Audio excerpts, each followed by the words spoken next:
4 நாளா சபைக்கு எதிர்க்கட்சி தலைவர் வரல. அவங்க கட்சி கருப்பு சட்டை பேட்ஜ் எல்லாம் பார்க்குது. ஃபீவர்னு சொன்னாங்க. ஃபீவரா இல்லை சம்பந்தி வீட்டில் நடந்த ரைடுனால ஏற்பட்ட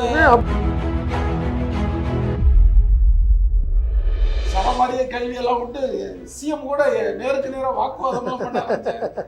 சிஎம்மும் அதுக்கு சுட சுட உடனே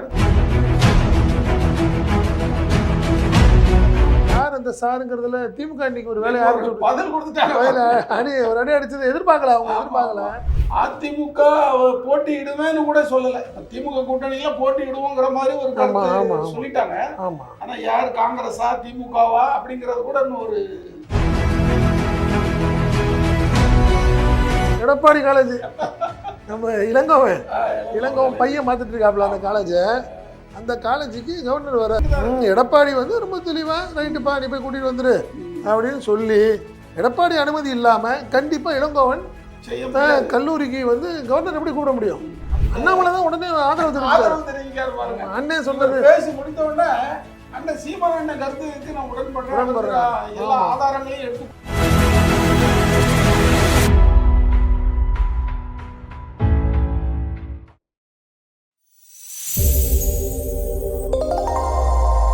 அனைவருக்கும் வணக்கம். சட்டசபை கூட்டம் 4 நாளாக நடந்துகிட்டு இருக்குது. 4 நாளாக சபைக்கு எதிர்கட்சி தலைவர் வரல. அவங்க கட்சி கருப்பு சட்டை பேட்ஜ் எல்லாம் பார்க்குது. ஃபீவர்னு சொன்னாங்க. ஃபீவரா இல்லை சம்பந்தி வீட்டில் நடந்த ரைடுனால ஏற்பட்ட அப்படின்னு நடந்துகிட்டு இருக்கேன். ஆனால் இன்னைக்கு கொஞ்சம் ஆள் டல்லா தான் இருந்தார். வந்து சட்டசபையில் தான் வந்துட்டேங்கிறத காட்டுறதுக்காக சரமாரிய கேள்வியெல்லாம் விட்டு சிஎம் கூட நேருக்கு நேராக வாக்குவாதம்லாம் பண்ண ஆரம்பிச்சாங்க. சிஎம்மும் அதுக்கு சுட சுட உடனே பதில் கொடுத்தாரு. சபை வந்து மேக்சிமம் என்ன சொல்கிறாங்கன்னா எங்களை காட்டவே இல்லை, எங்களை ஒளிபரப்புங்க, எங்களை டிவியில் காட்டுங்கிறார். அவருடைய கோரிக்கை, மெயின் கோரிக்கை அதுதான். மற்ற எந்த இதை பற்றி அவ்வளோவா பேசலை.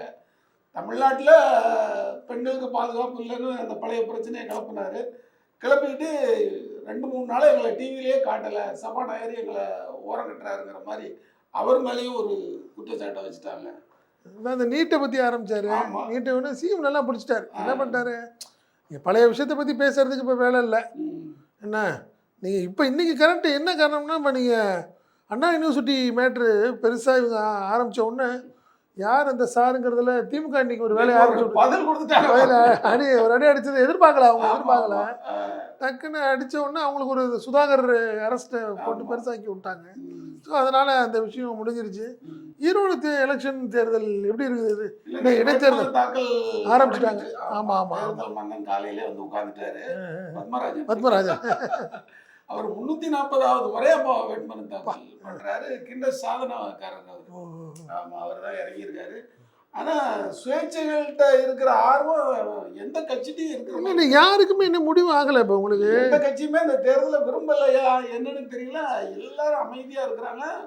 அதிமுக போட்டியிடுவேன்னு கூட சொல்லலை. இப்போ திமுக கூட்டணியில போட்டியிடுவோங்கிற மாதிரி ஒரு கருத்து சொல்லிட்டாங்க. ஆனா யார் காங்கிரஸா திமுகவா அப்படிங்கறது கூட இன்னும் ஒரு கருத்து போய் இல்லை. முதல்ல சிஎம் என்ன சொல்லிட்டாரு, காங்கிரஸ் தொகுதி அதை வந்து மாற்ற முடியாது. ஸோ ஃபஸ்ட்டு ஆப்ஷன் காங்கிரஸுக்கு. ஸோ காங்கிரஸுக்குன்னா யார் வேட்பாளர் அப்படிங்கிறப்போ நம்ம வீரமணி இருக்கார்ல, தீகா வீரமணி. இப்போ இவர் ஈவிகேஸ் பையன், கடைசி பையன் சஞ்சயை கூட்டிகிட்டு போய் அவரை கூட்டிகிட்டு போய் பார்த்துருக்காரு. யாரை? சிஎம்ஐ பார்த்துட்டு வந்துருக்குறாங்க. பட்டு இப்போ என்ன சொல்கிறாங்கன்னா, சிஎம் ஓகேன்ட்டார். ஈவிகேஸில் கொண்டு ஃபேமிலினால ஓகே, ஒன்றும் பிரச்சனை இல்லை அப்படின்னு சொல்லிட்டாங்க. ஆனால் காங்கிரஸ் மேலிடம் வந்து திருப்பி தொடர்ந்து 3வது நல்லா இருக்காது, வேண்டாங்கிற மாதிரி சொல்கிறாங்க. இப்போ லேட்டஸ்ட்டு வந்து காங்கிரஸ் நிற்க போகுது, ஆனால் ஈவிகேஸ் ஃபேமிலி கிடையாது அப்படிங்கிறத ஒரு முடிவு வந்துட்டாங்க. மாவட்ட தலைவர் கூட கேட்டுட்டு இருக்காரு. அதனால் அந்த ஒரு சூழ்நிலை வருது. ரெண்டாவது என்ன நினைக்கிறாங்கன்னா, ஈவிகேஸ் ஃபேமிலியில் என்ன நினைக்கிறாங்க, சென்டிமெண்ட்டாக சரியாக இல்லை, அதனால் எங்களுக்கு வேறு ஏதாவது எம்பி நாங்கள் வேணால் நின்றுக்கிறோம், வருங்காலங்களில் என் பையனை கொண்டு போய் எம்பிக்கு நிப்பாட்டிக்கலாம், எம்எல்ஏங்கிறது அடுத்தடுத்து சரியாக எங்களுக்கு இல்லை அப்படிங்கிற மாதிரி சொல்கிறாங்க. ஆமாம், இப்போ வந்து கடுமையான போட்டி இப்போ என்ன ஓடிட்டு இருக்குன்னா, நம்ம ஏற்கனவே இவர் வேறு என்ன பழனிசாமின்னு சொல்லிட்டு மொடக்குறிச்சி எக்ஸ்எம்எல்ஏ போட்டு பழைய ஆள்.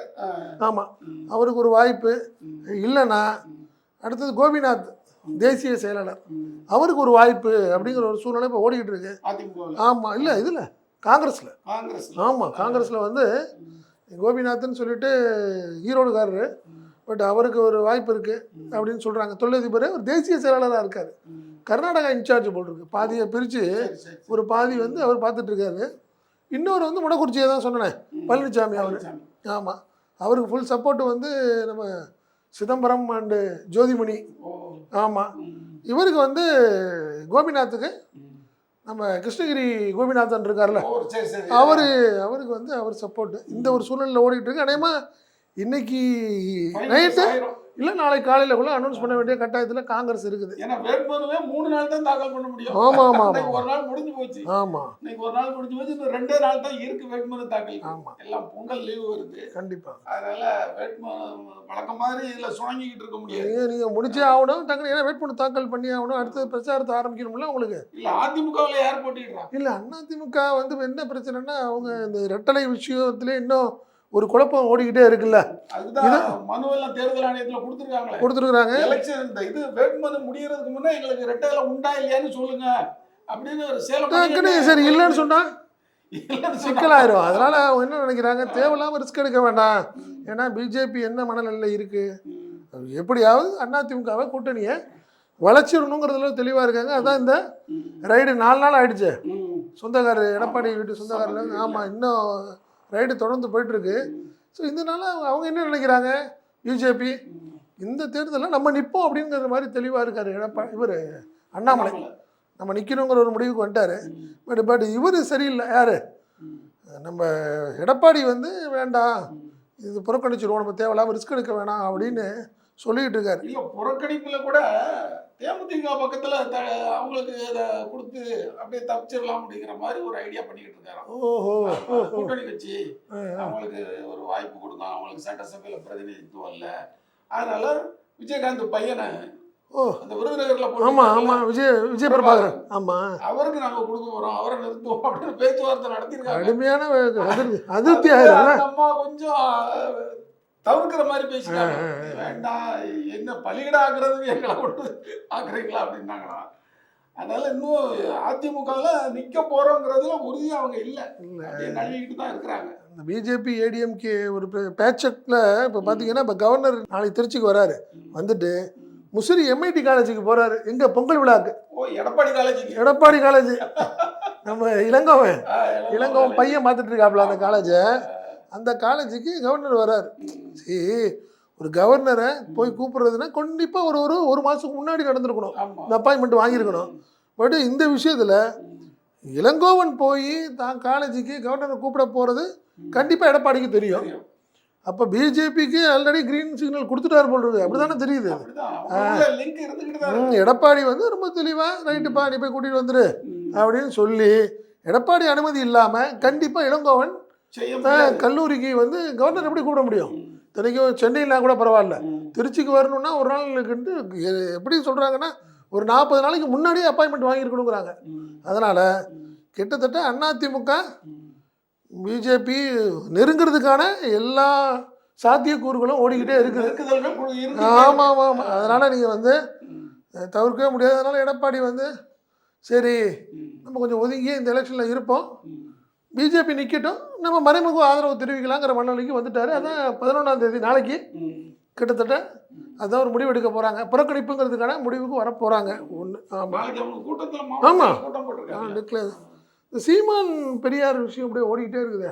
இல்லை, அவருக்கு வந்து பிஜேபி தான் இது வரைக்கும் பெரியாரை இப்படி பண்ணிக்கிட்டு இருந்தாங்க, அவதூறு பேசிக்கிட்டு இருந்தாங்க. இப்போ ஒரு தமிழியம் பேசுகிற ஒரு ஆள் கிடைச்சது அவங்களுக்கு ரொம்ப தான் போச்சு. ஏன்னா பிஜேபியுடைய பேக்ரவுண்ட்ல தான் அவர் பேசுறாரு. அண்ணாமலை தான் உடனே ஆதரவு தெரிவிக்காரு பாருங்க. அண்ணன் சொன்னது பேசி முடித்த உடனே அண்ணன் சீமான் அண்ணன் கருத்துக்கு நான் உடன்படுறேன், எல்லா ஆதாரங்களையும் எடுத்து கொடுக்குறேன் அப்படின்னு ஆதாரங்களை கொடுக்க ஆரம்பிச்சிட்டாரு. இப்போ வந்து சீமான் வந்து கிட்டத்தட்ட பிஜேபியுடைய கண்ட்ரோல்ல தான் இந்த பேச்சுவார்த்தை. இல்லை, அவர் அதுக்கு அவர் சொல்ற நியாயப்படுத்துறது எல்லாம் நியாயமே இல்லை. அவர் சொல்ற எந்த கட்சி, அதாவது பிஜேபியை தவிர யாரும் இது வரைக்கும் பெரியாரை இப்படி இழிவா பேசுறதே இல்லை. ஆனா இவர் ஒருத்தர் பேசுறாரு அப்படின்னா அவருக்கு சும்மா யாரோ ஒருத்தர் கீ கொடுக்காம ஒரு சரி. அது இன்னொரு விஷயம் பாத்தீங்களா, பெரியாரை பத்தி பேசிட்டு இருக்கிற கட்சிகள் அதிமுக இது வரைக்கும் வாய் திறக்கல. ஆமா, எடப்பாடி இதை பத்தி பேசணும்ல. நீங்கள் கண்டிக்கிறேன்னு சொல்லணும்ல, இது செஞ்சுருக்கணும். கட்சி ஆரம்பித்த விஜய் இது வரைக்கும் பேசலை. அதுக்கு இவர் கண்டனம் தெரிவிச்சிருக்காரு, டைரக்டர் அமீர். ஓ, அவர் அதான் மிரட்டியிருக்காங்க போல. அவரை மிரட்டுறாங்க. எப்படி போன்ல மிரட்டுறது, எங்க தலைவரை பத்தி எப்படி பேசலான்ற மாதிரி அவருக்கு மிரட்டல் விடுறாங்க. அவர் இன்னைக்கு பதிலடி கொடுத்திருக்காரு, இந்த மிரட்டலுக்கெல்லாம் நாள் கிடையாது அப்படின்ட்டு. விஜய் அரசியல் பண்ணவே முடியாதுங்கிறதுக்கு இது ஒரு எக்ஸாம்பிள். நீ ஏன் கிட்டத்தட்ட ஒரு வாரமா பேசிட்டு இருக்காரு சீமான். அரசியல்ல என்ன நடக்குங்கிறதே அவருக்கு தெரியல. அதான் அவருடைய நோக்கி. உடனே அரசியல்ல இப்போ உள்ள காலங்கள்ல எவ்வளவு தகவல் தொடர்பு வந்துட்டு இப்படியே ஒரு 10 நாள் கழிச்சு ரியாக்ட் பண்ணாருன்னா காலம் எங்க இருக்குது? ஒருவேளை ஷூட்டிங் முடிச்சுட்டு ஒருவேளை பேசி பார்த்துட்டு இருக்காரோ என்னமோ தெரியல. டேக்கோ ஒரு ஆனதுக்கப்புறம் வெளியே வந்து பேசுவார் போட்டிருக்கு. அதெல்லாம் என்ன அவரு இந்த தேர்தலில் போட்டியிடுற மாதிரி இல்லை, வாய்ப்பு இல்லை. வந்து இலக்கு வந்து 26 தான் ஒதுங்கிடுவாரு. ஆக சீமான் வந்து எந்த தேர்தல்னாலும் அவர் தேர்தல் மன்னன் மாதிரி தான். இல்லை, அவரை பொறுத்த வரைக்கும் ஒன்றும் அவர் இலக்கு இல்லாதவர்.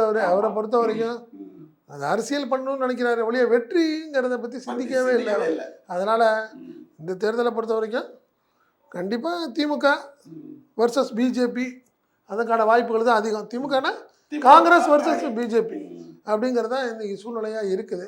இல்லை, இன்னைக்கு வரைக்கும் அதுதான் நிலவரம். ஆமாம், அதுதான். திமுக நாளைக்கு கூட்டத்தை கூட்டி புறக்கணிப்பு சொல்ல போகிறாங்க. சொன்னதுக்கப்புறம் ஆட்டோமேட்டிக்காக ஒரு சூழ்நிலை வரப்போகுது.